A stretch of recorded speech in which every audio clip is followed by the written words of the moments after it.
खुदावंद यीशु मसीह जो कि कलीसिया का सर है और इसी निस्बत से उसने अपनी जान कलीसिया के लिए दी, उसी के नाम में आपकी सलामती हो।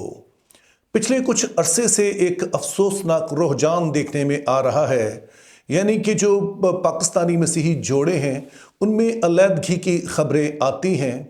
और ये बात सिर्फ मैं सुनी सुनाई नहीं कर रहा, बल्कि चंद ऐसे जोड़ों से मैं शख्सी तौर पर वाकिफ़ हूँ जिनके दरमियान मामलात अलैदगी तक पहुँच गए, जो ज़ाहिर अफसोसनाक है। और मैं शख्सी तौर पर बता सकता हूँ कि जिन बेटियों की अलैदगी हुई या मामलात यहाँ तक पहुँचे, वो खुदा से डरने वाली हैं, वो तालीम याफ्ता हैं, वो खूबसूरत हैं, अच्छे घरानों से ताल्लुक़ रखती हैं, उनके घरानों की ख्वाहिश है कि वो बेटियां बसें, लेकिन उसके बावजूद मामलात यहाँ तक पहुँचे।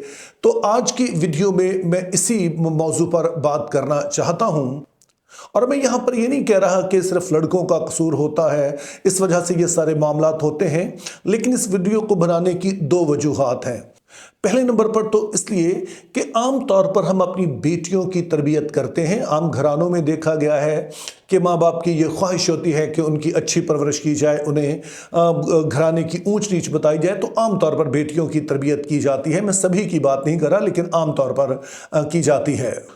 और फिर ये बात भी सच है कि कुदरती तौर पर ख़वातीन घर के मामलात को, अपनी फैमिली को ज़्यादा संजीदगी से लेती हैं। और अगरचे कि बहुत सारे मर्द भी बड़ी संजीदगी से लेते हैं, लेकिन मर्दों की बनिस्बत जो ख़वातीन हैं वो घरानों को ज़्यादा संजीदगी से लेती हैं, जिसका मतलब है कि फिर वो अपने घरानों को चलाने के लिए कोशिश भी ज़्यादा करती हैं। तो इसलिए मैं चाहता हूँ कि आज हम एक दूसरे पहलू पर गौर करें, बेटों पर गौर करें कि कौन सी चंद एक चीज़ें हैं जो उनके ज़हन में होनी चाहिए और जो हमारी जिम्मेदारी है कि हम अपने बेटों को सिखाएं, ताकि उनके घराने ना सिर्फ बसें बल्कि खुशी से वो अपनी अज़दवाजी ज़िंदगी गुजार सकें। तो इस हवाले से पहली चीज़ मैं आपसे कहना चाहता हूं कि एक गलत फहमी ये पाई जाती है कि अगर मियाँ और बीवी में अलैदगी होगी या खुदा न खास्ता तलाक होगी तो इसका नुकसान जो है वो लड़की को पहुंचेगा। ये बात दुरुस्त नहीं है। बाइबल मुक़द्दस की तालीमात की रोशनी में ये बात दुरुस्त नहीं है, चूँकि बाइबल मुक़द्दस जब फरमाती है कि जिनको खुदा ने जोड़ा है, तो आइडिया ये होता है कि जैसे आप दो पेपर्स लेते हैं, कागज़ लेते हैं और आप ग्लू से उन्हें जोड़ देते हैं, और फिर जब ग्लू खुश्क हो जाए और आप उन दो पेपर्स को अलग करने की कोशिश करें तो ज़ाहिर है पेपर अलग तो हो ही जाएंगे, लेकिन दोनों ही पेपर्स जो हैं उनको नुकसान पहुंचेगा। तो इसलिए पहली गलत फहमी तो हमने अपने बेटों के जहन से ये निकालनी है और घरानों ने अपने जहन से निकालनी है कि जब भी मियाँ और बीवी में अलैदगी होती है या तलाक होती है तो नुकसान एक तरफ का नहीं होता है, दोनों तरफ ही नुकसान उठाते हैं। ज़हनी तौर पर, रूहानी तौर पर, नफ्सियाती तौर पर डैमेज होते हैं। और ये बात दोनों ही को समझनी चाहिए, लड़कियों को, लड़कों को। लेकिन जैसे मैंने कहा कि आम तौर पर लड़के इसको बड़ा लाइट लेते हैं या लड़के के घर वाले, तो हमने समझना है कि ये एक तरफा नुकसान नहीं होता है। फिर दूसरी बात जो लड़कों को समझनी है और लड़के के घर वालों ने उसे समझानी है कि जो लड़की का रिश्ता लड़के के घर वालों से है वो लड़के की वजह से है, अपने शौहर की वजह से है। इसका मतलब यह है कि बीवी का जिस तरह का रिश्ता अपने शौहर के साथ होगा उसी की झलक बाकी रिश्तों में भी नजर आएगी। लेकिन अक्सर देखा यह गया है कि मर्द जोर जबरदस्ती करके खातून से कहता है कि आपने मेरी माँ के साथ ऐसे पेश आना है, मेरी बहन भाइयों के साथ ऐसे पेश आना है, फलां के साथ ऐसे पेश आना है। तो ये बात याद रखनी है कि अगर आपका अपनी बीवी से रिश्ता नहीं ठीक है तो फिर कैसे आगे बाकी रिश्ते ठीक होंगे। और यहां पर यह भी ज़हन में रहे कि सिर्फ निकाह हो जाने से, निकाह पढ़े जाने से रिश्ता मजबूत नहीं होता है। यह सिर्फ शुरू होता है, आपके रिश्ते का आगाज होता है जब निकाह हो जाता है। उसके बाद किसी भी रिश्ते को मजबूत करने के लिए कोशिश करना पड़ती है, लेकिन बदकिस्मती से ऐसा नहीं होता है, हमारे कल्चर का हिस्सा नहीं है कि हम इस रिश्ते को मजबूत करना नहीं चाहते हैं, बल्कि रिश्ता हो गया तो उसके बाद हम कहते हैं कि बस अब चूंकि शादी हो गई है तो अब जो मैंने कहना है वो ही होना है। तो अगर आप चाहते हैं कि आपकी बीवी का रिश्ता आपके माँ बाप, बहन भाइयों, दीगर लोगों के साथ अच्छा हो, तो खुद कोशिश कीजिए कि आपका अपना रिश्ता बीवी के साथ इस तरह मजबूत हो कि जब आप कोई बात कहें तो वो आपकी बात सुन सके। और याद रखें कि अगर आपके साथ रिश्ता ठीक नहीं है और आप कहेंगे कि फलां फलां के साथ रिश्ता ठीक करें, तो वो उसका उल्टा मतलब लेगी कि शायद आप दोनों का रिश्ता दीगर रिश्तों की वजह से बिगड़ रहा है। तो इसलिए पहली कोशिश कीजिए कि आपका रिश्ता अपनी बीवी के साथ ठीक हो, मजबूत हो। फिर तीसरी बात जिस पर अक्सर जोर दिया जाता है, और ये 2 दिन पहले मेरी वीडियो भी आई, कि खुदा ने घर की सरबराही जो है वो मर्द को दी है। लेकिन आमतौर पर जो मर्द हजरात हैं वो इसका गलत मतलब समझते हैं। सरबराह होने का मतलब वो मालिक नहीं है, बल्कि लीडर है, जिससे मुराद ये है कि घर को चलाने की जो मेन जिम्मेदारी है वो उसी की है, उसने जो है वो लीड लेनी है।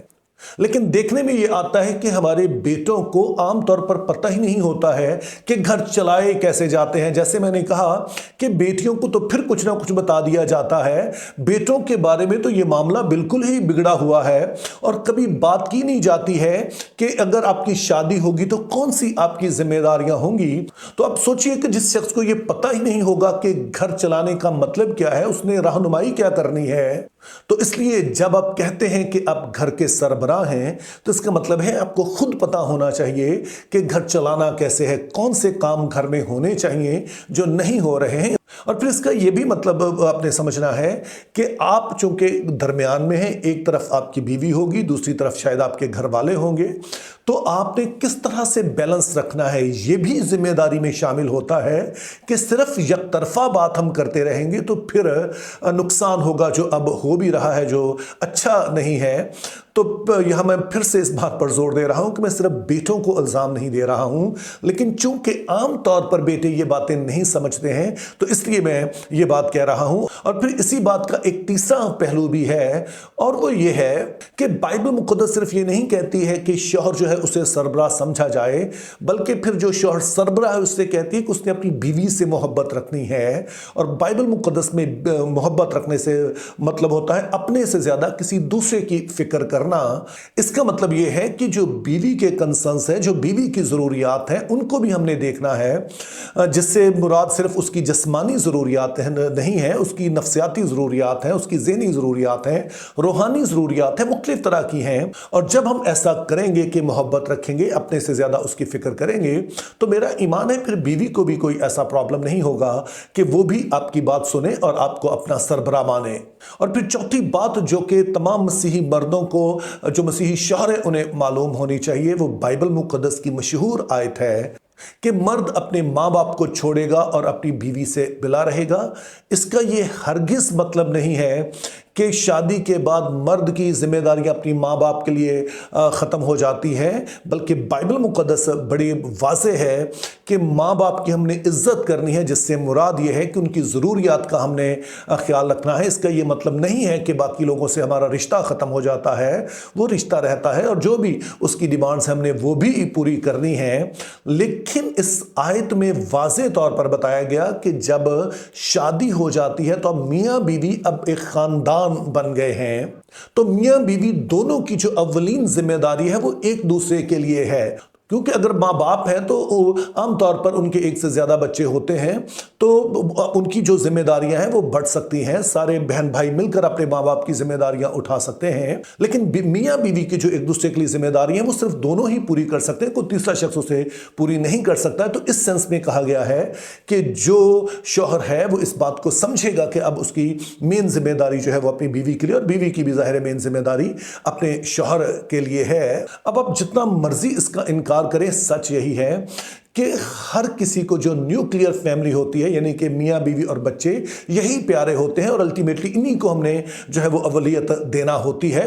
तो ये बात सिर्फ लड़कों ने नहीं समझनी है, लड़कों के माँ बाप ने भी समझनी है। और यहाँ पर मैं आपको एक बात वाज़ेह करता चलूँ कि मेरी अपनी कोई बेटी नहीं है, मेरे 2 बेटे ही हैं। तो जो बातें मैं आपसे कह रहा हूँ वो पहले मेरे लिए है, ये बातें पहले मैंने इन पर अमल करना है। और इसलिए मुझे कुछ दिलेरी भी है ये बातें कहने में कि मैं सिर्फ अपने किसी लालच की वजह से नहीं कह रहा हूं, बल्कि चूंकि मेरे अपने भी बेटे ही हैं तो उनको भी मैं समझता हूं कि ये बातें समझनी हैं। और हम कोशिश कर रहे हैं कि उन्हें सिखाएं कि ये बातें उनके जहन में हों कि जब उनकी शादी हो गई तो एक नए खानदान की बुनियाद है, मियाँ बीवी ने मिलकर कुछ फैसले करने हैं और प्लीज उनको करने दीजिए।